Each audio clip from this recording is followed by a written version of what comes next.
চট্টগ্রাম প্রবাসী ক্লাব লিমিটেডের পক্ষ থেকে সকলকে জানাচ্ছি আন্তরিক শুভেচ্ছা ও অভিনন্দন।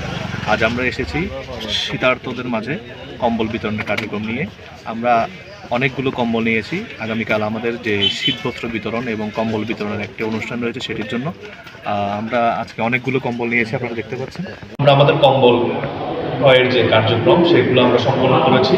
এই কম্বল কেনার জন্য আমাদেরকে সহযোগিতার হাত বাড়িয়ে দিয়েছেন সৌদি আরব প্রবাসী ইঞ্জিনিয়ার মোহাম্মদ ফজলুল আলম চৌধুরী। এছাড়াও আরও দুইজন আমাদের এই কম্বল কেনার জন্য সহযোগিতা করেছেন। আপনারা প্রবাসী ভাইয়েরা যদি আমাদের এই কম্বল ক্রয়ের জন্য আরও সহযোগিতা পাঠাতে চান, তাহলে আমাদের উপরের ক্যাপশনের বিকাশ নম্বর এবং ব্যাংক অ্যাকাউন্ট নম্বর দেওয়া থাকবে। সেখানে আপনারা চাইলে এই মহৎ কার্যক্রমে শরিক হতে পারেন এবং শরিক হয়ে আমাদের এই কার্যক্রমকে আরও বৃদ্ধি করতে পারেন। আসসালামু আলাইকুম।